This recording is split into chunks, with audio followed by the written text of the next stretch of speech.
going to Camp Blood, ain't you? Thank you for joining us at Now Playing for our Friday the 13th retrospective. With all the excitement of the Michael Bay remake of Friday the 13th coming out on Friday, February 13th, we here at Now Playing will be looking back at all of the installments in the Friday the 13th movie franchise, from Crystal Lake to New York to deep space. You'll never come back again. It's got a death curse.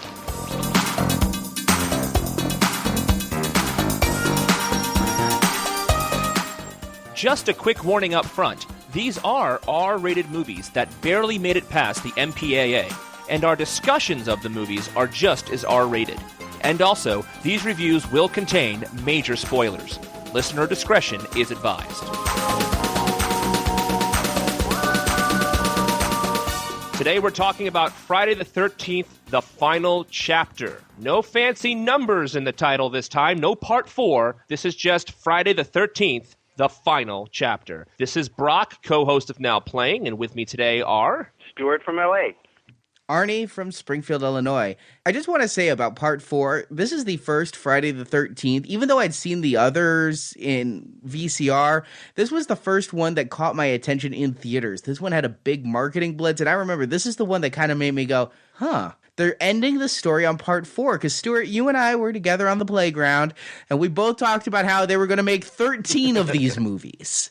And how they were going to finally kill Jason in Part 13. That was the big urban legend. And here it was, Part 4, The Final Chapter. And we just all kind of went, oh, well, what about the other 9? Which begs the question, did Paramount really think they were making a final chapter, or was this the only gimmick they had to selling the 4th movie? I can answer that, as I have done some research. The filmmakers, who are not Paramount, considered this the final chapter. They'd spent enough time of their own personal time on it. All of these movies were basically independently produced, non-union films that were made by the production company in New Jersey, and then Paramount bought distribution rights.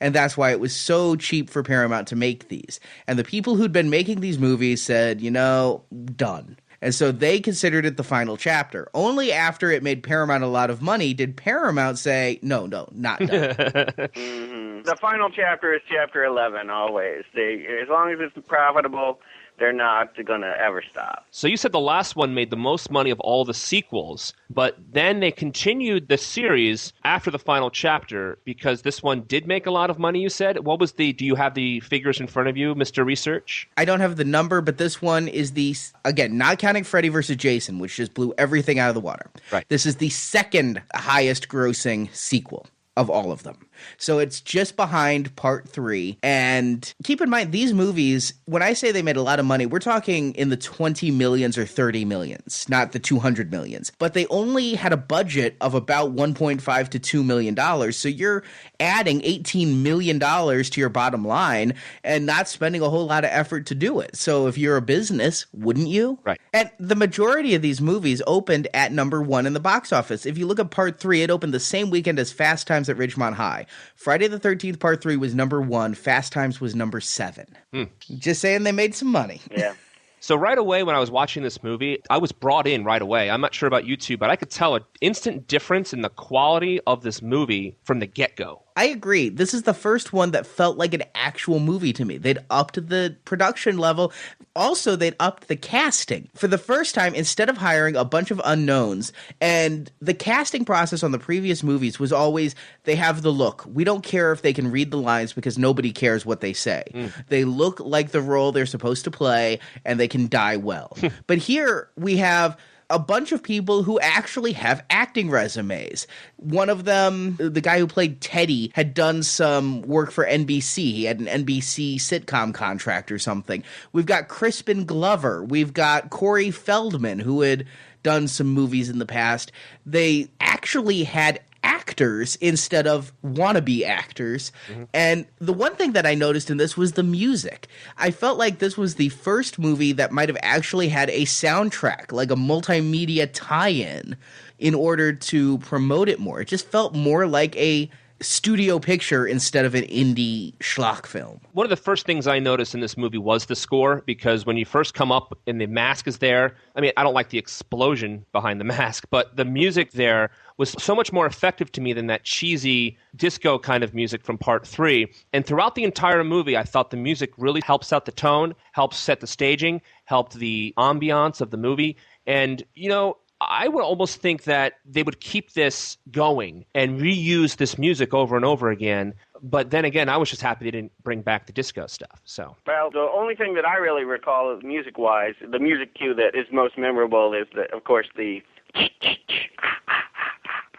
which they've had since the beginning. And I'm glad they never lost that, because, you know, now that they've figured out it's a hockey mask and that, I feel like they really know what they're doing. And I agree, this one feels like, and now we're going to make it with a budget that legitimizes it. Now, this movie picks up right where part 3 left off.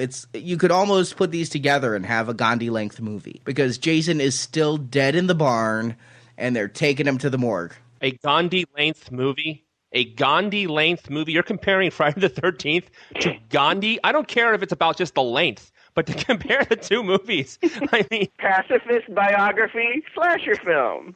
So much in common. Guess which ones I've watched multiple times, and guess which one I've seen once. I will never watch Gandhi again, and I guarantee I'll see these movies again before I die. Sir Jason Voorhees. So we have Jason taken to the morgue, where there's a horny necrophiliac pathologist. Well, look, if you were working in a morgue with that nurse and watching workout videos, I would get... Where could I buy that workout video? I would go for fitness. I mean, it's amazing. I mean, and he reminded me of that guy from Police Academy. It's not the same guy. But the guy from Police Academy movies who's the clumsy guy, you know, Spackler, I think, with the glasses, who always does the great slapstick stuff, like the boards hitting people or the falls and the slips, or he's always oblivious to the chaos he is causing. He reminded me of that guy so much, I was hoping he would do a pratfall, but unfortunately, he did not. No, things kind of go as expected. Yeah, even though they haul in Jason's body... You know, we all are sitting there, we know, you know. I was a little disappointed they didn't even do anything to bring him back to life. Usually there's a gimmick like lightning hits him or something like that. No, he's just sitting there, biding his time, twiddling his thumbs, you know, maybe playing cat's cradle, I don't know. But eventually, of course, he sits up from the body bag, takes out the perverted coroner guy and the sexually harassed nurse who wasn't even in the area. Like, he had to go out of his way to go hunt her down and kill him. In the medicine cabinet, no less. The locked medicine room with all the narcotics. Jason is following her. But I have to say, Jason in the morgue sequence, let's look at two things. First of all, there was no revival. But we've already said the Friday the 13th series is a direct Halloween ripoff. And in Halloween, one of the things that Carpenter set up is Michael Myers is, for whatever reason, unstoppable. He gets shot. He gets thrown out a window, and you expect him to be dead. He doesn't even slow down. And so at this point, Jason is in that vein. There's no stopping him. And that helps set up the ending where you just can't stop him. There's no need for revival because he doesn't need revival, thus setting up the ending of this film. But the second thing that I thought was very effective in this scene is when he's being put in the refrigerator. The mortician is putting Jason in the refrigerator, and right before he closes the door, you see a cold breath come from Jason. The first sign of Jason's life is that steam breath coming through the mask. And I don't know why they took him to the morgue in mask, but that was such an effective thing to have that steam right there. It's like, oh, yeah. I don't know why Vanilla Ice was watching it with me. But. I was a little less complimentary to the scene. I felt like it was a ripoff of Halloween 2, which, as you remember, Michael Myers mostly spent his time in a hospital. You know, it's just like, oh, now they're just directly aping another Halloween movie. And then we have a whole new group of teenagers coming to the lake. We're back at a lake. We're not at a farm. One thing I had is there's also a family living at the lake, a non-nuclear family. We've got a single mother, her daughter, and her son. Wouldn't these people, because we are now on what, Sunday the 15th? Yes, Monday the 16th. It's Sunday and it bleeds over into Monday. Yeah. Wouldn't these people wouldn't the cops be going door to door? Yeah, there's a lot of dead people. Are you okay? And wouldn't these people not be perhaps partying so much as hunkering down. Especially once he gets out of the hospital. And, I don't know how realistic this is, also considering that these teenagers are off on a school night up into the lake. What are they taking? It's summer. It's summer. I was kidding. It's in New Jersey. If they're swimming in winter, there'd be some harder nipples on the set. All right. I was just kidding. But the family situation I thought was interesting is that they don't seem to really know about Jason, unless I'm completely wrong, at all. They only know about this halfway through the movie when, don't they pick up the newspaper clippings or something from the brother from the girl in the second movie who's there to go after Jason? Because that's how Corey Feldman finds out about Jason. But no one else besides that guy knows about Jason. Did I miss something? They're all playing video games. They're all making monster masks. They live in their own little world, jogging or whatever. And, they're not paying attention to the fact that, about 30 people are dead down the road. Well, keep in mind, it's a far cry from in 1979 when the girl walks in, where's Camp Crystal Lake? And Stewart said everybody got the bug eyes. And now everybody's like, oh, this is Camp Blood? I didn't know that. Well, in that rental market, I guess you take what you can get, but I don't understand why you wouldn't make some preparations after the serial killer has gone missing again and, all of your neighbors are in body bags. It's a big lake and they're on the other side of it? Maybe. But on this side of the lake, there's better acting and better looking people. Much better. Yeah, I was really impressed by this movie. I don't know how much you guys noticed this, but I was really, really happy this movie went back to not only having better acting and things, but the framing of the shots were better, the kills were more clever, there was a variety to everything that was going on. The only thing I consistently saw that was cheesy was every single time they heard a noise, someone would call out, "Is that you?" Or, "Tommy, is that you? Is that you, so-and-so?" And it was always calling out into the dark instead of walking over to the light, turning the light on, and seeing if somebody is there. And that happened throughout the entire movie, which is the only thing I noticed that was weird. But the rest of the time, I really felt it really, really worked much better than it did the last movie, closer to the first two movies in the way it was progressed and how the kills happened and all that. I may be covering a lot of topics here, but I just want to stay on topic of the fact of this movie was so much better structured. I got pulled in almost immediately and had a good time watching it. I'd like to add to that, this is the first movie where there were actually some characters on screen that I didn't hate. Right. I believed the friendship between the Teddy and the Crispin Glover character, that kind of contentious high school or early college friendship where, the guy's really an asshole, but he's also your friend, and all of the love triangles, even though my problem with this one was so many of the girls looked alike that I had trouble keeping track of who was a love triangle with who. And then you had the big sister and the Corey Feldman character. Really, these were better characters than before, and I'm not going to say any of them I was really mourning their death, but at least they weren't, like we've been saying about the previous movies, we weren't rooting for Jason to come and kill the bad actors. Here, they were believable, and the first maybe half hour of their movie felt a lot like an Animal House or any teen sex comedy from that period, because God knows there was enough nudity in this one. Yes. And even to the point of having twins. And you can almost believe for a period that this movie could have worked had it been rewritten as like a sexual dramedy instead of having Jason come and slaughter them all. I think the wild card for me was Crispin Glover. He's, a character actor who's always off doing his own thing. And I really appreciated sort of the weird energy that he brings to, even his most toss-away roles. I think he does a dance scene in this movie. I may not remember much about this movie 10 years from now, but I will remember his dance to the heavy metal music. Yeah, it was fantastic. It also, I think Patrick Dempsey might have copied that for Can't Buy Me Love, that horrible dance sequence. I want to agree with you on Crispin Glover here, too, in that he had these run-of-the-mill sort of lines, and he delivered them in his, I guess the way he phrased it or the way he put emotionality behind it, that you really got behind this character. And that's completely the actor taking the material he has and doing everything he can with it. And this is a Friday the 13th movie. So I really was on board with him, and I really think he was one of the reasons I got so into the movie. Yeah, once he got the corkscrew in the hand or whatever, I was kind of done with it because I felt like he was way more interesting than a lot of them. With his performance there and other things that are so good about this movie, you can forgive things that we might actually bring up and say, what? Like his dorky friend being so entertained with these black and white movies of naked chicks dancing to the point where he ignores everything else around him for, 20 minutes of the movie? He's also very stoned. He was smoking weed, yeah. But yeah. Oh, well, really? I did not catch that. I did not realize. But stoned or not, it also set up a fantastic kill with the sound effects and through the screen. The whole thing was just beautiful in context. It's not Gandhi or anything, but it certainly is, because of the quality of everything up to that point. You're more forgiving as the movie goes on for things I'd be like, what? Yeah, true. It's also nice to see Corey Feldman not looking so toady. You know, when I think about Corey Feldman, I think of this real unctuous, toady little guy, and he always kind of played that character. But in this one, he was just like a cute kid. So I could buy him a little bit better than I would in future roles like Dream a Little Dream. And let's talk about Corey Feldman.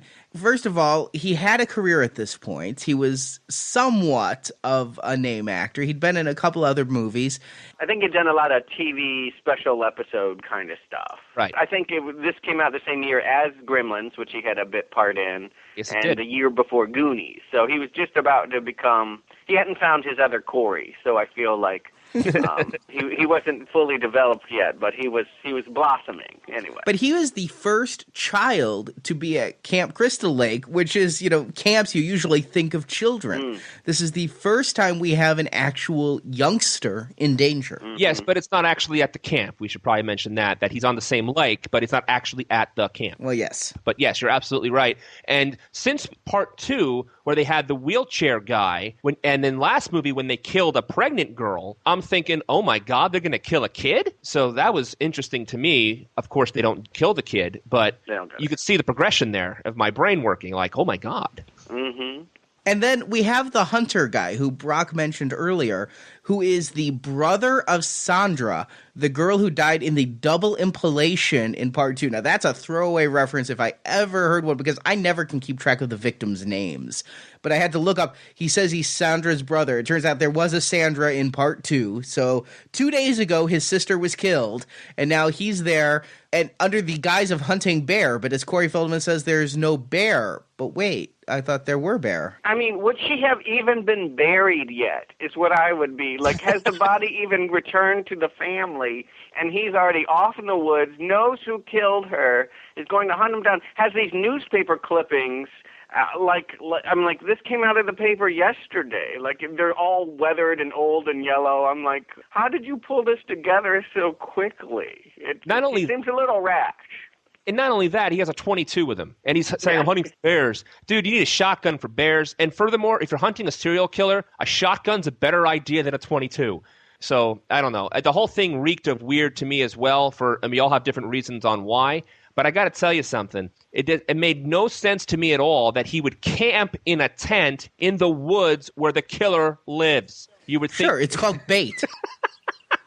Well, I don't know how Gandhi would have done it, but I do know that if he was going to hunt a guy who lives in the woods, that he probably would find some lodging or something because it's a little safer than actually bunking out in the woods. Do you think Jason's going to show up at the local lodge, or do you think Jason's going to kill the person in a tent? Well, in the movie context, yes, but all right, forget it. He's done his homework. Yeah. I think the character would have made a lot more sense if he was the brother of somebody from the original, and maybe he was coming back and had known about it for years, but he's acting like the wise old sage, and I'm like, it's been 2 days. It's been 2 days since your sister died. I mean, her body would have gone to the morgue yesterday, and you're out in the woods hunting with the gun. It doesn't work. But I like the idea of it. I mean, he's basically there to fill in the backstory for Corey and his sister, because they don't know anything. They live there, and they don't killing. We don't know anything about this. He can play Zaxxon, but they don't have a TV. That says everything, doesn't it? Just a C64. But I kind of thought in watching this movie, trying to go with fresh eyes, that he was set up as the hero. He's the kind of a bounty hunter. He's going to be a badass. He's got guns. He's going to have a showdown with Jason, and it's going to be a rumble in the campground. I agree. And instead, we get, he's killing me! He's killing me! What in the Yeah, world? what it was. What it was. As if we couldn't figure it out from the knife going in and out of his stomach. He helpfully screams about 10 times, he's killing me. He's kind of like Mustafa from the Austin Power films, and now the knife is going into my chest! And now it is being pulled back out! And now it is in my clavicle! Yeah, the guy was a douche. And, of course, this all sets it up for Tommy, which is the Corey Feldman character, and his sister Trish to be the one to finish the deed, as it were. The mom just totally disappears. I think they didn't want to bother with her. She was too old to have her get naked, and they just... I don't know if they filmed the kill and then just didn't include it in the final edit, but it's weird. She's just kind of walking around in the rain, and then we see her look of shock, but I never saw a body. Did you? Yeah, I agree. No, I missed it too. I think maybe they figured out that of all the actual good acting in this movie, her terrible acting was death enough for her.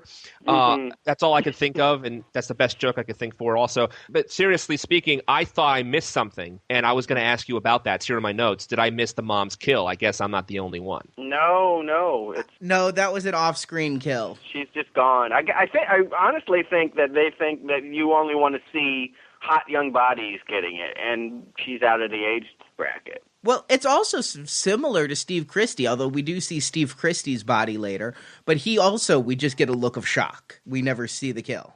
But you made a good point. I don't mind not seeing the actual kill. I believe in the first movie also the girl who got killed on the archery range, her body just shows up later. Same with the guy in the door who's stuck with our arrows. I don't think we see him get killed, but I could be wrong. It's been a while since, it's been a week or 3 since I've watched it. But the point I'm trying to make is, if we don't see the mother get killed, fine. But if we see her body fly through a window, or if you open a closet in there, et cetera, that'd be more effective. We don't even see the body. So therefore, she could be off at Chuck E. Cheese for all we know. It doesn't make any sense. I thought she was going to come back much like Muffin in part 2, the little Shitu that we presume is dead, to come back and do something. And indeed, I feel like they didn't even want the character. It was like, we have to have the mom there because that explains why there's a child there, but we have no interest in really exploring who this mom is, and we can't wait to get her off screen. Now, Tommy, we have him in this movie as a mask maker, special effects artist, obviously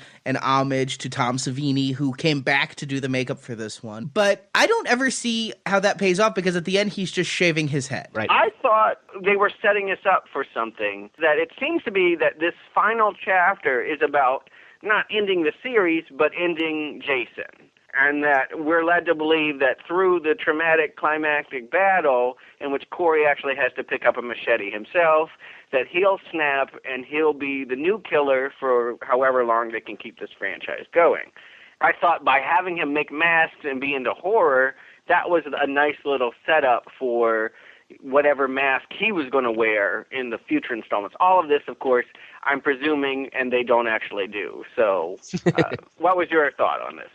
I have to say that if that is the case, and at the end we're given the stare of like something's really snapped in his brain because he went medieval on Jason, just hacking him and screaming die. And you got to think, if you look at the famous killers' names, you got Jason, Freddy, Tommy. I mean, it fits. It's 2 syllables. It's a common name. You could see it being Tommy the killer. Yeah, and I also thought the same thing also, especially because of that stare. I thought they took a little too long with him shaving his head and cutting his head while his sister's getting attacked and or killed downstairs. But I guess he had to go through that transformation, and it sort of worked. But I was really hoping that they were setting us up for something. And maybe we're getting a little too far ahead of ourselves at this point. But I really kind of dug the ending that the kid had to take him out. It's kind of perverse, but at the same time, I thought it really worked. Did you guys think it worked or not? It was sort of an homage to what happened at the end of part 2. If you remember that one, Jenny is cornered in the room where Mrs. Voorhees' head has been turned into an altar, and a sweater's lying there, and she says, well, the only way I can stop this madman is if I pretend to be his mother. Well, this is just the flip side of this. Corey's going to pretend to be Jason as he was a kid. But to me, this opens up a big plot hole, which is that the only reason Corey knows anything about Jason as a kid is because he's reading a newspaper clipping that Rob had. And the newspaper clipping has a front page picture of Jason's rotted dead body. I'm like, who does that? You know, who runs a newspaper spread where they say, kid's been killed, and they show the corpse? No, they show him like his school photo from second grade or something. They don't show the corpse. They're not going to show you him. It was actually an artist's sketch. I think it was an artist's sketch of what they think Jason looks like during the killings. It wasn't the he died photo. It was a Jason's out in the woods killing you. Here's an artist's sketch of what we think he looked like as a kid when he drowned. You're telling me the newspaper was running a story about a zombie, and that didn't get picked up by the majors? They had to go with the local, and these people don't know about it? A zombie is out there killing? I think the byline was by Jack McGee. I want to bring up a couple of things that I thought were really cool about the movie. I felt that the twins getting it was fun for me because they seemed overly aggressive. And we've had some aggressive women in these movies, but for once it was the women who were really into it over the men. And then you also, for the flip side, you have a virgin as well. So they actually... Not when she dies. They got it on in the shower. Well, that's why she dies. Right. Yeah, but the character was a virgin, and then you have the two horn dog guys. I really like that they had a variety of horny teen. It was not just, your typical generic horny teen. It was like a sampler of different kinds of horny teen. And, that's a little bit, dare I say, refreshing in that it really helped the movie have characters you care about. I also like the fact that they had the girl on the lake get it in the boat. Finally, a girl goes in a boat, not at the end of the movie. I'm always harping on this boat. She's actually going for a nice, casual moonlight boat ride when it's appropriate, or appropriate to me anyway, that she would do that. Of course, nude, of course. But what gets me is, the only thing I found weird about that scene was Jason didn't pop the boat. He let the boat sit there for the girl's body to be found. No, and it should have popped because the way that she dies is she gets it from underneath, right? Like he sticks something from under the boat? No, there's no inflatable under the boat. It's actually like one of those inflatable canoes they used to have in the 80s that only the surrounding part. Think Indiana Jones and the Temple of Doom, which is one of the reasons that makes no sense. They land on the side of a mountain and survive, is that there's no cushion underneath. There's only cushions on the side to make it float. It's just a flat bottom. It's like a hammock kind of bottom. Brock. You have explained something that was just nagging at me, which is that, yes, when the boyfriend goes there, the thing is still inflated and she's still laying there. I'm like, that would have sank like Jason. Why is she still there? Well, actually, it may have sunk because the water obviously would come through the hole and then weigh it down and go. But the floating sides of it didn't look like there was a hole in the boat at all. It still looked like the boat was completely intact, but it still probably would have floated some until the water overtook it, and then it would be like half sunk, half floating. But it completely floated on top of the boat. But now we're getting into physics, I guess, but or whatever, science. And I also like the banana imagery when the woman got killed. The Canadian, what did she do to deserve death? She doesn't have sex. She was hitchhiking. Hitchhiking is a kill. That was what killed that annoying girl in the first one. If you hitchhike, you will pay for it. You cannot hitchhike. Oh, I thought it was just because she was Canadian. Well, the last movie, we had that guy in the convenience store who was just, going against his diet. He's eating all the junk food, and he gets killed. So I was like, maybe the standards of what makes it okay for Jason to kill somebody have been lax now that we're going... It's pretty nutritious, a banana. But, the thing I thought about her, she looks so weird and all. Like, she doesn't look like a part of it. I honestly felt like when I saw that scene, I felt like it was like, we need another kill. This movie's boring. We need to have something happen before we get to the stuff 20 minutes from now. And they just had like a grip. We're like, let's get a grip out here. Well, we won't have to pay her as much because we'll give her a sign. She won't actually have to speak. It's a non-speaking part. It's this very gruff woman comes out of the woods, holds up a sign saying, something about hitchhiking in Canada or something. Peace and love or something, and then the other side says, fuck you. Yes, and then sits down, and as she's eating her banana, Jason comes out, and again, I think that was kind of showing the path of Jason as he's walking back to camp. But then once he gets to camp, I felt like the path that we'd followed Jason, the little Billy from Family Circus path, didn't work because he goes into the house, kills Crispin Glover, goes out of the house, kills a twin, goes back in the house. He lost his logical flow with that axe to the head. I think he was, not quite all right. I noticed that as well, and I think for this movie, I'm being a little more forgiving in noticing all these things and making points about how bad it was because how actually well made it was, comparatively speaking. True. I dare say that this is the best of the four we've watched in terms of production quality, and because of that, entertainment value. I have to agree. At the end when she falls out of the window of the house, you could see the ground give, like the crash mat underneath the dirt. But I don't mind because I thought the scene worked. The shower guy getting killed in the shower didn't seem to make a lot of sense to me, how the glass of the window didn't cut into his chest that much, whatever. But again, those kind of things I noticed, but I'm not holding it against the movie because I enjoyed watching it so much that I'm willing to give him a little more concessions because I'm going along for the ride. Well, I half agree with you guys. The production value is higher. It feels like a quality movie. But at this point in the game, we've seen this movie so many times, I was still really bored. And I don't think...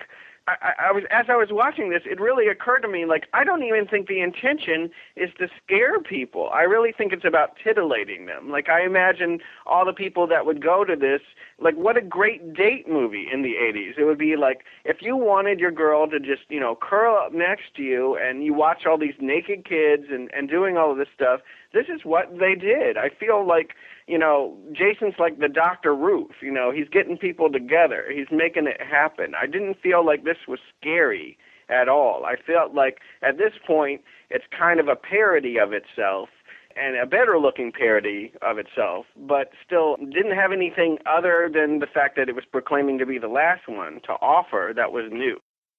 Stuart, I don't know if I have to be scared by this movie to enjoy it. I think the first two, were really going more for the scary. The last one was going for something. This one I thought, was really just going for a movie that people got killed and saw some clever deaths. I honestly didn't need to be scared by this one. At this point, it was a cold gust of wind to my face, a nice, welcoming entry to the series because it was better than the last one and a higher quality. So it didn't scare me so much as long as it's worth my time. I didn't feel like I was wasting my time as much. You know what I mean? So, because are these movies ever really scary since the first one? I mean, the second one had some scarier moments, but after that last one, they need all the cred they could get, Yeah, after the last one, everything had changed. And like I said, with the last one, it felt like they created the formula, and now it was just about plugging kids into a formula. So although they have better things to plug into, I just felt this one, I was starting to chafe from the unoriginality of it. I did feel like there was a little shining here. Did other people pick that up with the kid, with Corey and all of this, that he and his sister, they're in the bathroom. It kind of reminded me, and Jason's hacking his way in there. It kind of reminded me of that scene with Jack Nicholson trying to get to Shelley Duvall. And did anybody pick that up, or that was just me? I didn't, but now that you say it, it does make sense. And I think sense. Corey Feldman even auditioned for that role. I think he was up for that shining role, and that may be why he landed this role. Well, which actor's working today and which actor isn't? But what is the working actor working on? Maybe that's more important. Lost Boys the Tribe, baby. Lost Boys the Tribe. Boys the Tribe. Now, if this had been the end of Jason, is it satisfactory? The machete going through the head, the dying. Is this a good retirement party for Jason? Because I feel like had the series ended now, it would have ended on a high note, and it was a pretty fitting end to what has been so far an inauspicious series, to be honest. Jason hadn't done anything to make him a classic beyond the hockey mask, which had only been around for a movie and a half. I think it was a good send-off. I think it was a high note to end on. I agree. Yeah, sure. The only thing I would say is I wish the death had been more definitive. The problem is when you make something indestructible is that we never believe you, ever, when you say, well, now he really is dead. Okay, just because you put a machete in him 9 times, to me, doesn't say dead anymore. I don't think I would be satisfied until the last molecule had been, burned up, incinerated or something. I'm not sure what death they could create that would make me believe that, yes, he's finally, truly, totally gone. You know, I disagree with that, Stuart, because for two reasons. One, if you're watching this when it first came out, A, the movie's called The Final Chapter, and B, that Corey Feldman stare to the camera at the end. They really made you believe that this was it for him. And I thought it worked. And I think, as Arnie said, it worked for the fitting end for Jason. But that's just my opinion. Well, All right. know, the problem is we're watching the final chapter knowing that we have to watch, 7 more of these things. So maybe it's just the cynicism of knowing that this is far from over. Well, for us, yes, now, I agree. So I guess we've kind of exhausted this conversation for today. Let me ask you guys, would you recommend Friday the 13th, The Final Chapter? Stuart? I would recommend it if you have enjoyed the Friday the 13th series. If you have not, this is not going to change your mind. I would recommend this. And I don't even think that the previous films are prerequisites for this. In fact, perhaps they add some unnecessary baggage, such as the guy's sister died 2 days ago, whereas if you just know she died in some vague previous movie, I think it's the high point of the series. It's the best made. It's not exactly scary beyond just the blood and guts, but it definitely has the most interesting characters. It's definitely a period of its time, the 80s, with the clothes and the video games and whatnot, but best so far, recommend to anyone. And I would recommend this, especially if you've seen the first movie. I'd say you could actually, as you said, Arnie, you could watch the first one and then watch this one. You don't even have to watch the next two, the part 2 and part 3. And if you're looking for a Friday the 13th movie and you don't know a lot about the series, if you have never watched any of them, I would recommend you watch this one as a one-shot even, because they also have the recap in the beginning of the first 3 movies. So, frankly, I think I would recommend this in the context of the series. Outside the context of the series, if you've never seen them, this one would be the one to watch thus far. I just want to think that every American out there today knows the hockey mask is Jason, Friday the 13th is Jason. So if you're going to just watch this one, it's not like you don't know Jason's the killer before you ever push play on the DVD player. The question is, how well is it executed? I think this one was executed very well. No pun intended on the whole execution. Well made. Well, thanks, guys, for joining us. We'll see you for part 5. Can't wait. Yes, you can.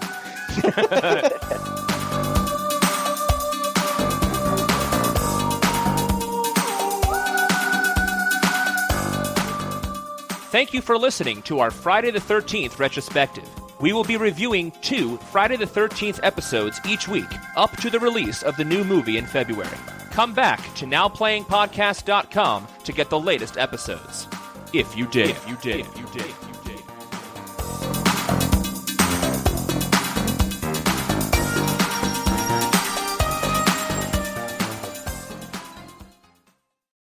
Now Playing is a production of Venganza Media Incorporated. All rights reserved.